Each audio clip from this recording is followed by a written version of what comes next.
Right, so here's the updated 3.1 version of my ranger, who is now melee, has whirling blades, and has insta-leech, and has more life, and spams 5 potions. I will go into the details of the build later. First I'm gonna do a map to showcase the ranger. And I'll talk a little bit about how he works. So the way this works is you are Pathfinder, and therefore you're able to spam all your flasks. And what creates the clear speed is the free chain from your weapon plus the free projectiles from the skill gem frost blades. I have whirling blades without any swap of weapon, and so I'm able to use that all the time and therefore move really fast. The way this build works is you move out of the way of stuff using whirling blades, and you kind of hit and run, kill bosses that way. And the clear speed is really good with an 8 projectile frost blades that chains and has a melee version inbuilt, which is how I kill bosses. I'll talk more about the build later in Path of Building, but for now I just wanted to showcase how the character works by doing a map. This is pretty ridiculous clear speed when you focus and, you know, don't move in circles like I'm moving right now. You can clear most maps in under a minute. Doesn't matter what tier it is, because crash mobs will instantly die anyway if you deal enough damage. So you kill one pack, the projectiles will chain to the next pack, and that just kills the whole screen. And here's me attempting to do a boss, popping my wall skills, jumping on him, and just really DPSing him down. Sometimes you get hit really hard, but most of the time, if it doesn't one-shot you, you're fine. And obviously you can dodge. But even with this clear speed, the same skill with no swaps deals enough damage to insta-kill a tier 12 boss pretty much. This is how the character works. I think I'm gonna go into Path of Building and talk about him more now. But I can also show my gear and stuff here if you want, so I guess I'll go over it here first. We have an insta-leech claw, which is not that expensive. A chain claw on max killing. Max transit charges, you get chain for free. Rare chest with life and resist. Rare helm with life and reduced attributes and accuracy. Accuracy on one of your rings, intelligence on the other one, otherwise it's just life and resist and damage. Standard life resist boot with either crit chance, attack speed, or one of those enchants. Gloves or casting Assassin's Mark on hit. If you don't have these gloves, you can have the curse on hit Assassin's Mark set up here with Hatred and Herald of Ice, but your clear speed is going to suffer because of that a little bit, but it's still going to be good. The reason I have ridiculous clear speed is because Herald of Ice coupled with Cold Penetration, coupled with the Herald of Ice enchant, coupled with the amount of explosions that I create with all my chained projectiles, that's what creates the clear speed. Now for bossing, you drop down a totem, you pop your 2 wall skills, you pop your Blood Rage, and then when I'm hitting over here, I don't just hit over here, I hit something that's like the range of that golem. So I can hit something like way over here basically. It's almost ranged. And if you're not comfortable playing like I'm playing, you can use a life flask instead of your onslaught. But because I'm Pathfinder, I can spam all 5 of these regardless of whether they have charge recovery. And this is just a stat stick. Your attack will alternate between the 2 weapons, and that means that you could in theory use a shield and have the same damage, but you're not gonna have insta-leech.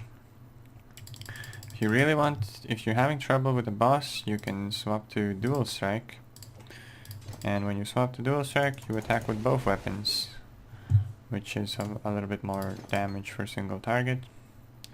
You could also have this jewel instead of your frostblade jewels, which I'm going to talk about later, which is obviously going to increase the damage of dual strike quite a bit. You can also have calling strike instead of faster attacks on your whirling blades for bosses to have calling strike for bosses.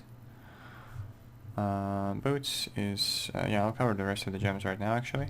So Boots is Immortal Call, increased duration and cast on damage taken with Golem because Golem dies all the time. Helmet is Whirling Blades, Blood Magic, Fortify and faster attacks. Chest, Frost Blades, added cold hypothermia. When I chill something, when I hit something for cold damage, the next hit I do on it will do insane damage. And I will showcase the numbers and path of building in a second here. And the other three is Ruthless, Multi-Strike, and LE damage with attacks. Here we have my 2 wall skills with increased duration. Here we have my totem with increased duration and Blood Rage with increased duration. The flasks, Onslaught, Diamond Flask with Remove Curse. Make sure you have Charge on Crit, Recharge on for more recharge. Series, Taste of Hate. You can also, like, this is a legacy version. Having a non-legacy will only grant you 15% of physical damage as extra cold, but that's still really good. This is my tankiness flask because I'm Pathfinder. That number that says 20% is actually like a lot higher. And this flask gives me some tankiness and some damage. Because my cold resist is the highest uncapped resist, this flask gives me damage. Now, you can of course swap in a resistance flask, you can swap in a life flask as you see fit. If you're fighting a hard boss, you do a swap to Arctic armor, and then when you're standing still, face tanking the boss, you will take less damage when, less damage when hit. And then, yeah, if you don't have level 4 Enlighten, you can still do this. It's just gonna be, because your skill costs only 25 mana, and you'll still have 100 mana left over. So if I cast these two, see you still have a lot of mana left over, even with, so this is with Enlighten, we have like 200 mana, and take that off, still have a lot of mana, so don't need Enlighten if you don't have it. Now I'm gonna go over Path of Building. So here is Path of Building, and some of the stuff that I was going to showcase was how much damage Hypothermia gives. So whenever you hit an enemy, you apply cold damage, which makes the enemy chilled. And so if the enemy is not chilled, your first hit is going to do 500k, then it's going to chill the enemy because cold damage always chills enemy. Then it's going to be chilled, and because of Hypothermia, you'll deal more damage to chilled enemies, you suddenly gain a lot more damage. And obviously multi-strike, so you're by default doing that damage with your next 2 hits. As for the tree, here's the tree. Go down to duelist, pick up life and melee range, and dual wielding damage, life regen life, dual, cold damage penetrates resistance. This here, coupled with the 60% cold damage that you get from this, converts most of my cold damage, most of my face damage to cold. This here gives me a bunch of LE and some more chance to freeze. Acrobatics for dodge chance. Soul Taker is all the life and mana leech you will ever need. You do not need to go Wall Pact because leeching more than your full life has no point, and you're already leeching full life because of your Insta Leech Claw. This here has no point either. So you can have some life regen here and there. If you really want more damage, take these 2 off, get this damage. If you really want more damage, you can take something else off, perhaps some life, and get these crit nodes here. And then that's about it for the passive tree. Covering the ascendancy real quick, we go here because this allows us to not run a bleed removal flask and sustain flask charges on bosses. This here allows us to not consume charges on one of the 5 flasks. We have 5 flasks. When we pop all of them at once, one of them will not use charges. And then charge over time is nice. Reduced ally damage is also good. The flask effect nodes is what improves Taste of Hate and every other flask effectiveness. And then immune to ailments during flask effect is also really good, and then more damage.